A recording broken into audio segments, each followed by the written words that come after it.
Paulo deixou bem claro com relação à ressurreição e à reencarnação. Porque ele disse, se Jesus não ressuscitou, é vã a nossa crença, é vã a nossa fé. Ok, Paulo deixou então bem claro sobre a ressurreição e a reencarnação, mas qual das duas ele ensinou? Eu também acredito que ele deixou claro sobre isso, mas qual delas ele ensina? Apesar do Severino dizer que Paulo deixou claro, o mesmo Severino cita uma passagem que fala de ressurreição, né? E se Yeshua não ressuscitou, é vã a vossa fé. Quando mesmo Paulo esteve em Atenas, caro amigo, a classe predominante filosófica, os epicureus e os estoicos, o rejeitaram, veja só. E alguns dos filósofos epicureus e estoicos contendiam com ele. E uns diziam, o que quer dizer esse paroleiro, esse tagarela, né? E outros, parece que é pregador de deuses estranhos. Por quê, hein? Porque eles anunciava a Jesus e a ressurreição. Atos 17, 18. Então os epicureus, eles não eram imortalistas, mas os estoicos sim. E mesmo assim rechaçaram a Paulo e contenderam com ele. Por quê? Porque Paulo não ensinava a imortalidade, e sim a ressurreição, quer dizer, uma coisa bem oposta da outra.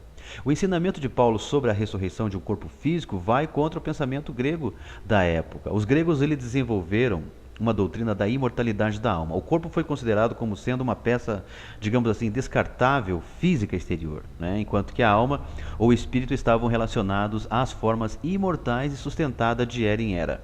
Não é de admirar que Paulo tivesse, então, um momento difícil pregando aos atenienses. Atos 17, versículos 16 a 32. Legal, veja agora a definição para estoicos. Os estoicos formavam uma seita de filósofos gregos, discípulos de Zenon, 229 a.C. As principais doutrinas dos estoicos eram que Deus não procede de nenhuma causa, é incorruptível e eterno, é possuidor de infinita sabedoria e bondade, é causa e preservador de todas as coisas e qualidades. Olha só que interessante isso daqui, caro amigo. Acreditavam na existência da alma depois da morte, supunham que ela ia para as regiões celestes dos deuses, onde permaneceria até que todas as almas, tanto dos homens como as dos deuses, fossem absorvidas na divindade. Então, aí o seu Severino Celestino citou uma passagem que fala de ressurreição, né? Se Jesus não ressuscitou, é vã a vossa fé. Ora, vamos ver a palavra ressurreição na sua raiz etimológica. Tehiat Hametin é a palavra em hebraico para ressurreição dos mortos. Perceba que a palavra metin é o plural de met, significa morto, né? Mortos, cadáveres, defuntos.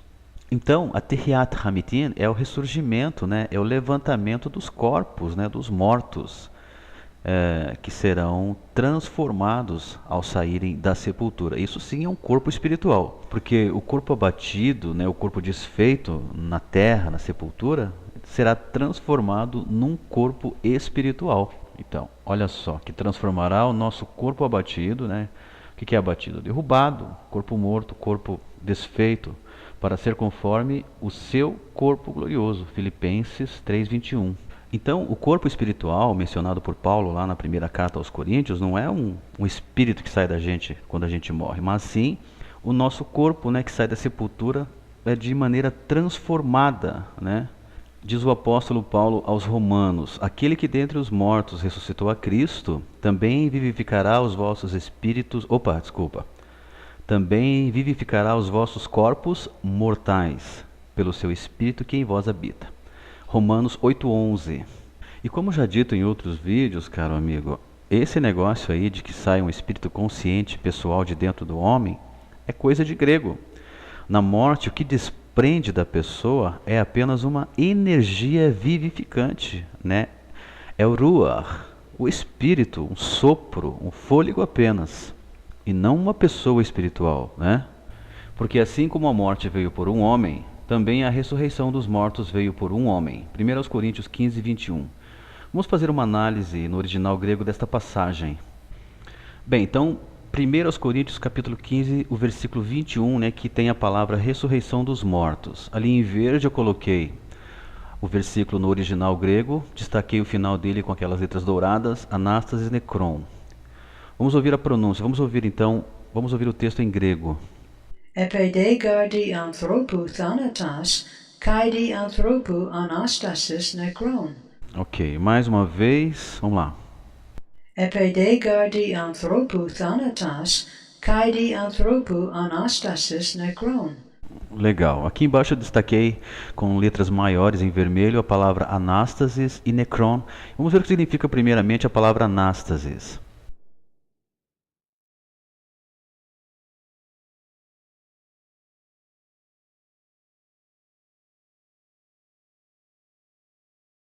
Legal, agora necron ou necros.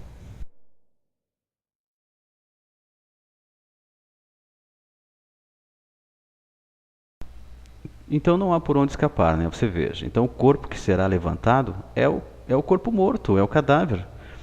Não tem essa de que o espírito sai do homem, que é um corpo espiritual. Paulo não está se referindo, por exemplo, aí no vídeo. É isso aí que o Severino quer dizer, que é o corpo espiritual que ressuscita, olha. Olha só que aberração, né? Que falta falta de análise. E tudo isso para quê? Para reforçar uma filosofia, uma doutrina que não tem nada a ver com as Escrituras, que é o Espiritismo. Nada a ver com Cristo. Aí veja, por exemplo, a origem da palavra espírito segundo a filosofia grega, né? Significa gênio, inteligência, veio do daimon, né? O famoso daimon de Sócrates. Então, pela filosofia grega, o daimon é sim um espírito inteligente, né? Algo que sai do corpo, algo pensante, que abandona a carcaça e vai fruir então das suas faculdades no mundo espiritual. Isso segundo a filosofia grega, mas pela Bíblia, o que é espírito na Bíblia?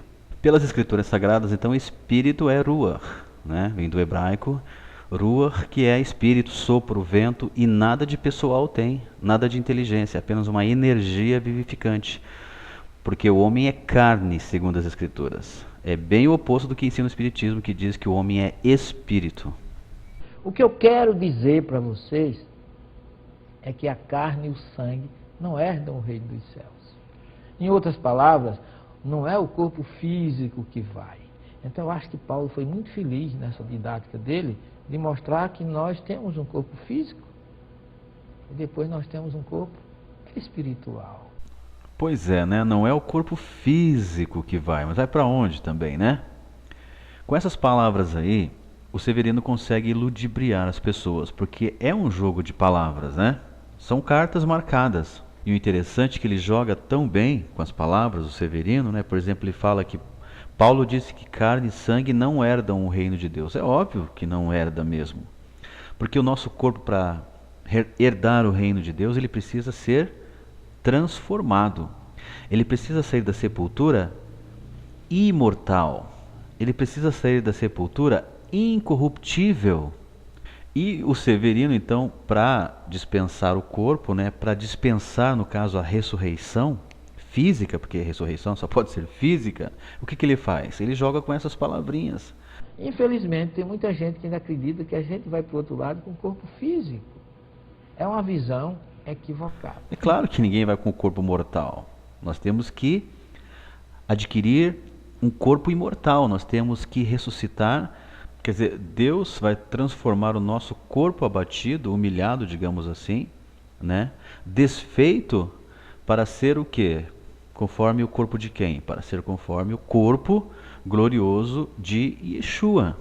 Então eu acho que Paulo foi muito feliz nessa didática dele, de mostrar que nós temos um corpo físico e depois nós temos um corpo espiritual. Olha só, gente, que interessante isso daqui. É de uma sutileza magnífica do seu Severino. Por quê?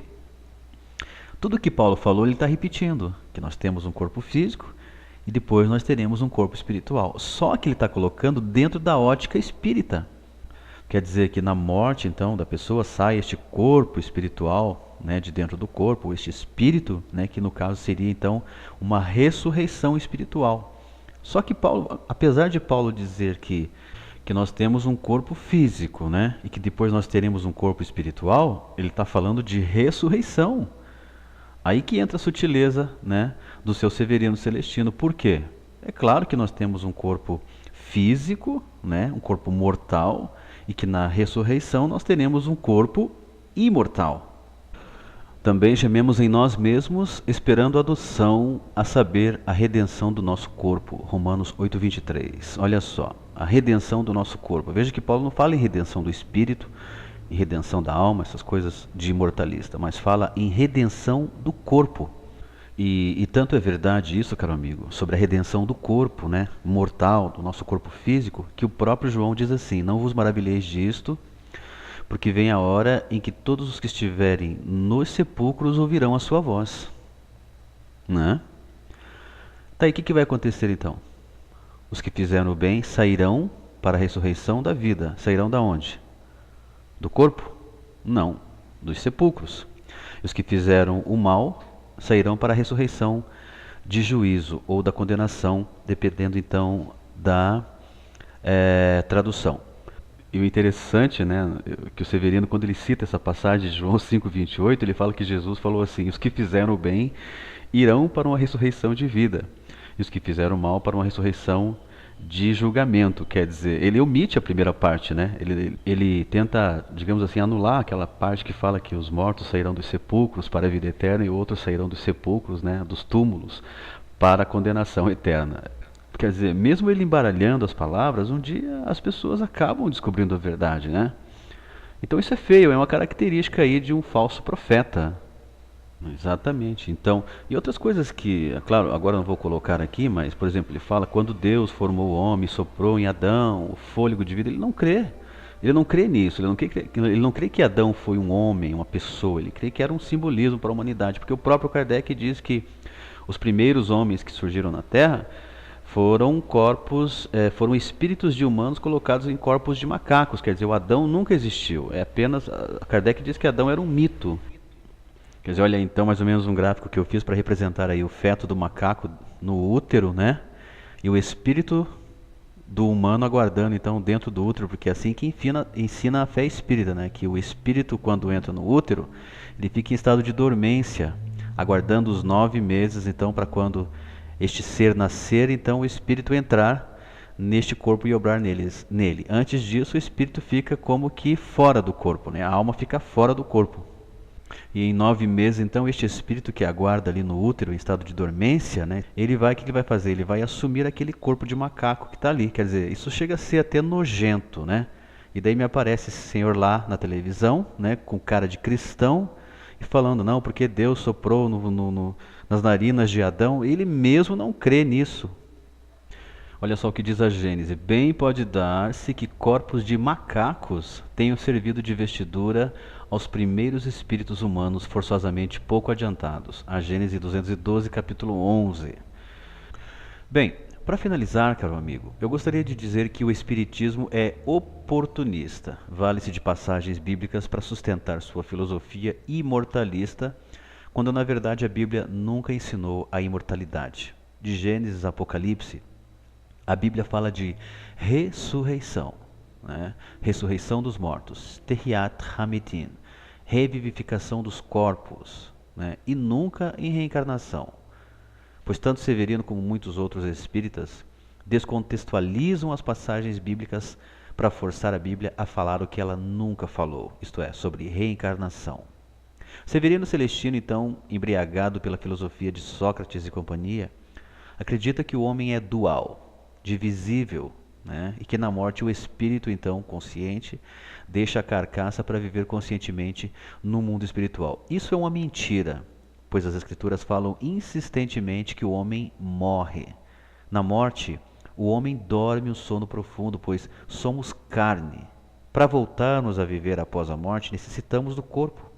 Lembre que Deus disse: tu és pó, e não tu és espírito. Logo, o homem é mortal, é uma unidade e que nada segue consciente após a sua morte.